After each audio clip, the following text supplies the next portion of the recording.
Bismillahirrahmanirrahim, em nome de Allah, o Clemente, o Misericordioso. Mais uma vez, bem-vindos na aula de Hadith, aula de ditos de Santo Profeta. Iremos começar a nossa aula com Durud Sharif. Durud Sharif é invocar as bênçãos para Santo Profeta e depois iremos continuar com a nossa matéria. Durud Sharif, a oração eu vou ler em árabe e depois irei traduzir em português.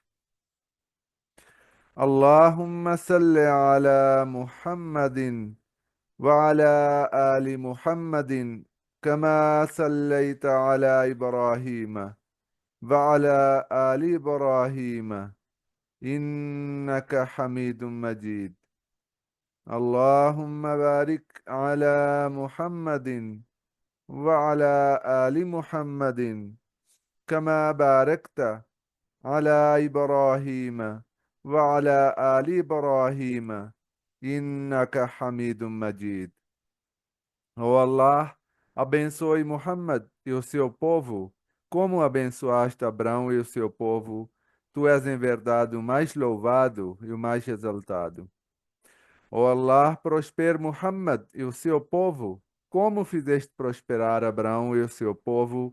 Tu és em verdade o mais louvado e o mais exaltado. Amém. Vamos agora para a nossa matéria. Nós, nas aulas anteriores, tivemos lendo sobre etiquetas que um muçulmano deve optar, deve adquirir, as características boas que cada muçulmano deve fazer, né? As coisas pequenas que um muçulmano pode fazer para aumentar, evoluir espiritualmente, tornar uma pessoa melhor e ter uma relação boa social, né, com os seus irmãos. E sobre isso foi o nossa aula anterior também, né, cuja gravação já foi feito upload, já foi carregado no YouTube. Quem quiser depois pode assistir. Vamos continuar com a mesma com o mesmo tópico, a mesma tema, né, das aulas anteriores, né? E esse, dito também, na verdade, de uma forma diferente, já foi citado anteriormente, mas como tem algumas coisas novas dentro desse dito, então vamos vamos ler de novo esse dito do Santo Profeta. O dito é narrado pelo Hazrat Al-Bara ibn Azib. Al-Bara bin Azib relata que o mensageiro de Allah, que a paz esteja com ele, ordenou 7 coisas e nos proibiu de 7 outras. Ele nos ordenou visitar os doentes, acompanhar os funerais, invocar a misericórdia de Allah, né? Por aquele que espirra, dizer Yarhamkumullah, né? Quando alguém espirrar e dizer Alhamdulillah. Cumprir os votos quer dizer que você saudar, fazer a saudação islâmica, que é Assalamu alaikum. Ajudar os oprimidos. Isso também é uma das características dos muçulmanos, que ele não pode ficar vendo, né, a pessoa sofrer e ele simplesmente fechar os olhos.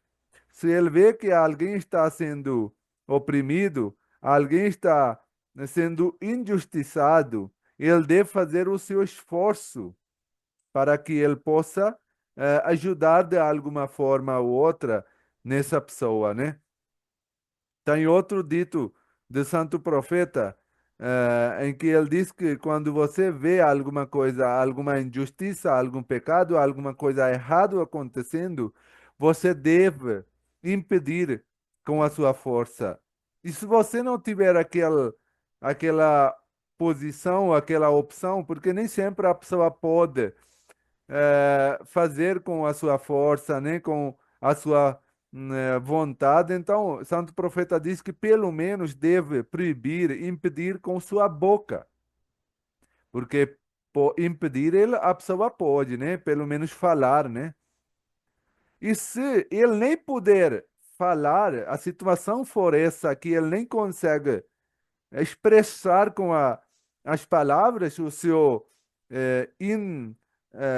a sua indignação, o seu insatisfação com a situação, então o santo profeta diz que pelo menos ele deve sentir essa mágoa ou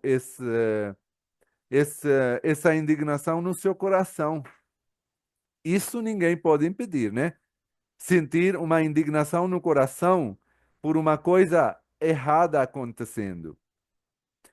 E Santo Profeta diz que esse é um dos menores fés que a pessoa pode ter. É a menor fé que a pessoa pode ter.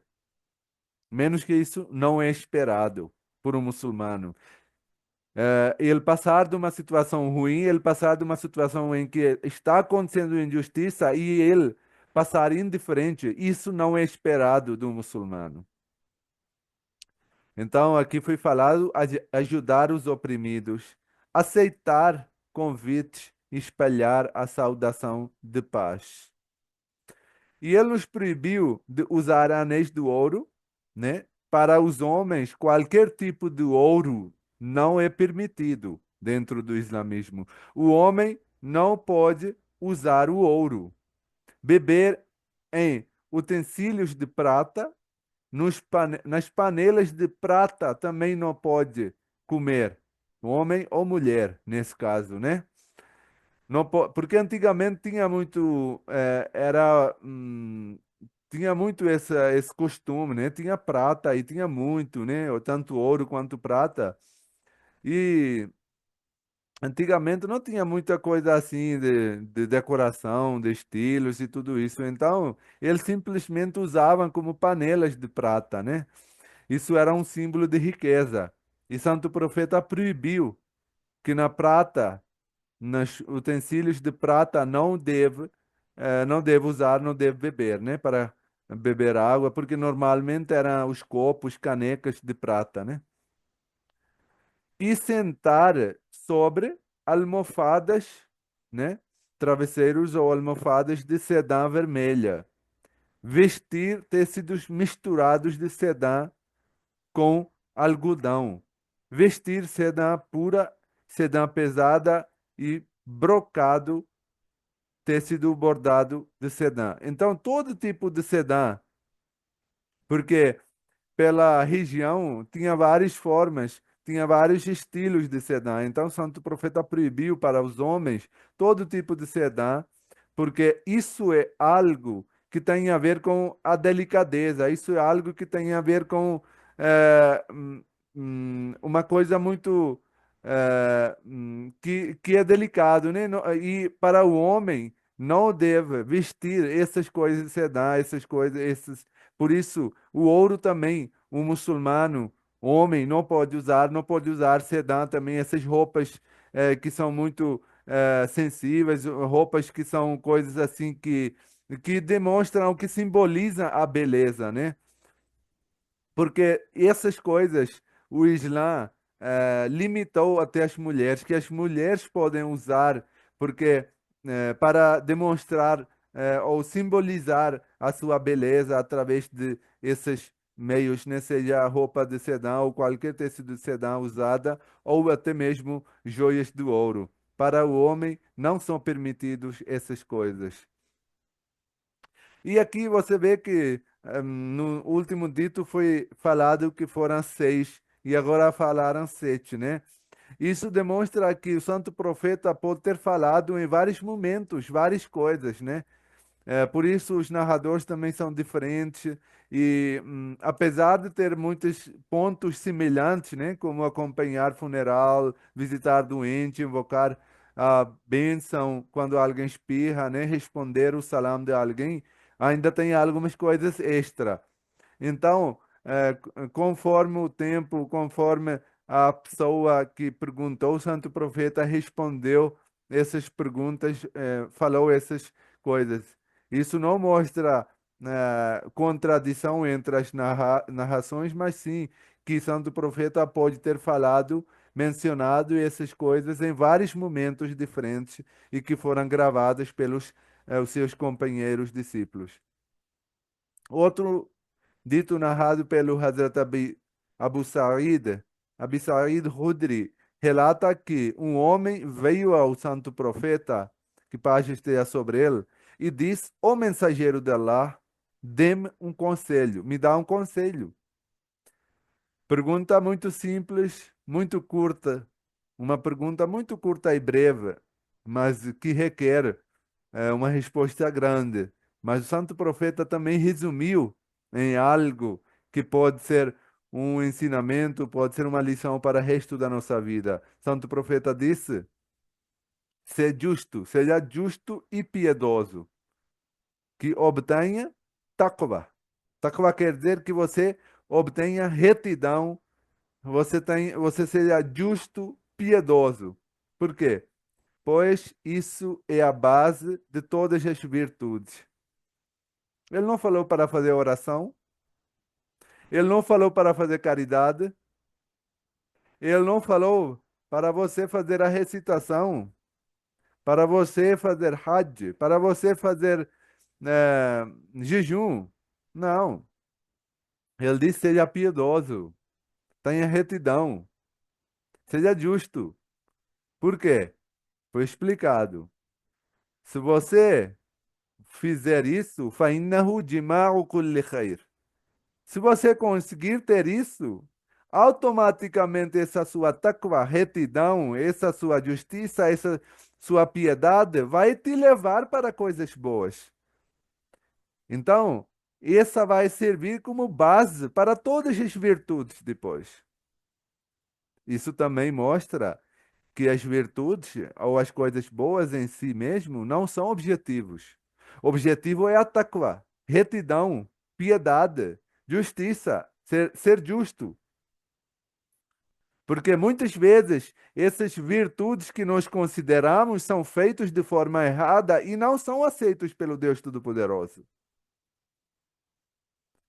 Então é importante que a gente tenha uma base forte, que a gente faça tudo, que seja pouco ou maior, que seja grande ou menor, feito com muita intenção boa, com muita dedicação, sinceridade, piedade e com justiça, retidão, para que essas virtudes sejam aceitas por Deus Todo-Poderoso.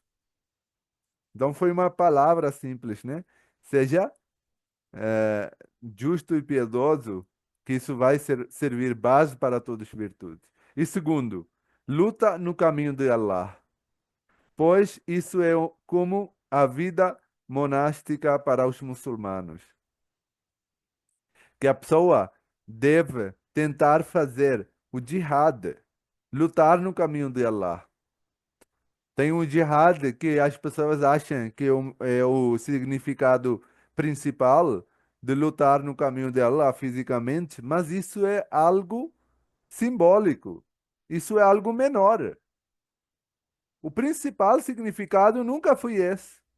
O principal significado nunca foi pegar uma arma e lutar. Na verdade, o principal significado é lutar contra si mesmo, para que a pessoa possa diminuir o seu ego, para que a pessoa possa, né, oprimir os seus desejos, as coisas internas, as maldades que possam prevalecer. Isso é jihad. Lutar contra si mesmo, contra o seu ego, contra as suas maldades. Então, esse é significado principal que foi sempre usado desde o início no Sagrado Alcorão e no islamismo. Então, nós devemos tentar sempre, em primeiro, e na verdade são coisas interligadas. Para você ter retidão, para você ser piedoso, ser justo, você precisa fazer esse jihad, lutar no caminho de Allah, contra si mesmo. E isso vai servir, vai facilitar o seu caminho para Deus. E no terceiro lugar, que é uma coisa mais uma vez interligada, esses três fazem uma combinação, uma receita perfeita. Pratica a lembrança de Allah, zikr, pois ela é uma luz para ti. Ela é oxigênio para um crente verdadeiro. Sem zikr, sem lembrança de Allah, nós somos nada. Nós não podemos sobreviver, nós não podemos sustentar a nossa fé sem esse zikr. Nós não podemos alcançar o nível do piedoso sem zikr. A oração é um zikr. Então, um santo profeta, como eu falei, não falou de oração, não falou de jejum, de caridade, mas falou de essência. Três palavras, três coisas principais e deu uma receita perfeita. Então, nós devemos tentar fazer, ser piedoso, né? Tentar ser justo, honesto. E o que que pode ajudar isso? Lutar no caminho de Allah, fazer jihad contra nós, tornarmos uma pessoa melhor. E terceiro lugar, o que pode isso ajudar? Zikr, lembrar de Deus. Sempre pensar que Deus está presente, que eu estou na frente de Deus Todo-Poderoso. Se não conseguir isso, pelo menos que Deus está nos vendo. Isso é mínimo.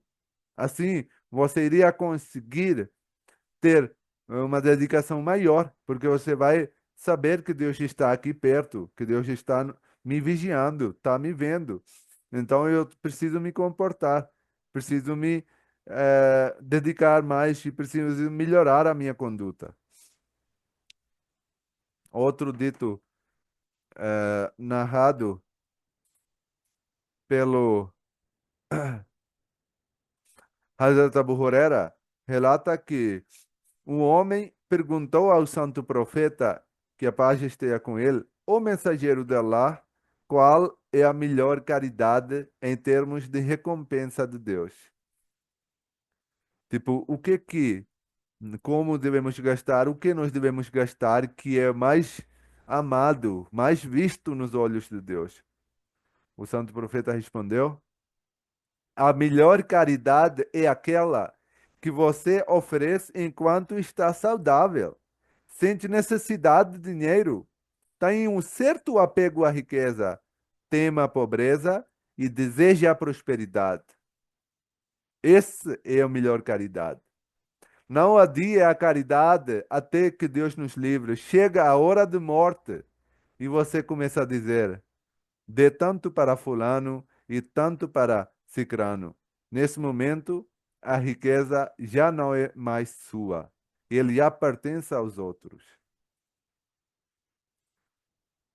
Então, Santo Profeta deixou algo, um guia para nós, né? Como nós devemos fazer o sacrifício. Não quando a gente não tem mais apego. Não quando a pessoa já vê que a riqueza não é sua. O verdadeiro sacrifício deve ser feito quando a pessoa é pobre, quando tem esse medo de ser pobre, quando tem um apego à riqueza, quando a pessoa quer florescer, quer prosperar, tem pouco dinheiro, a pessoa está saudável, não está perto de morte. Aí sim essa riqueza ou essa caridade vai ser visto maior nos olhos de Deus. Quando tem muita riqueza, gastar um pouquinho. Quando a pessoa já está prosperado, gastar um pouquinho. Quando a pessoa já não tem mais apego porque está perto de morte, sabe que hoje, amanhã, qualquer hora, o meu tempo está chegando. Não é essa caridade. Santo Profeta disse que na última hora dizer que dá tantos milhões, tantos mil para fulano, para cicrano, isso já não serve para nada. Porque se você não falar, o que que vai acontecer depois de morto? Vai ser dado para alguém. Se não for para a pessoa que você falar, vai ser para outro. A sua não vai ser nessa riqueza. Então, que adianta falar? Nada. A riqueza já não pertence a você. Então, tem essa mini lição também de que tem que ser uma caridade proporcional. Não adianta uma pessoa ser muito rico e gastar um pouquinho, que não faz diferença nenhum, que não coloca a pessoa no perigo de ser pobre, né? De não coloca a pessoa o perigo de apego emocional. não coloca a pessoa no perigo de que vai colocar em risco a sua prosperidade.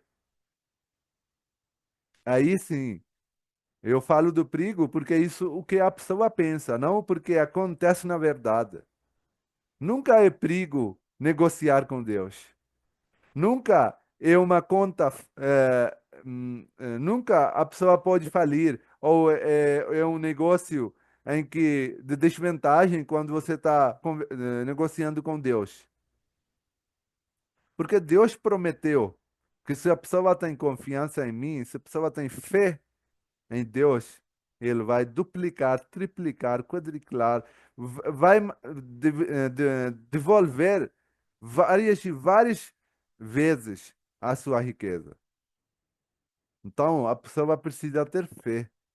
E é a fé que vai levar a pessoa de ter essa coragem de gastar dinheiro com a riqueza que ele tem, no caminho de Deus.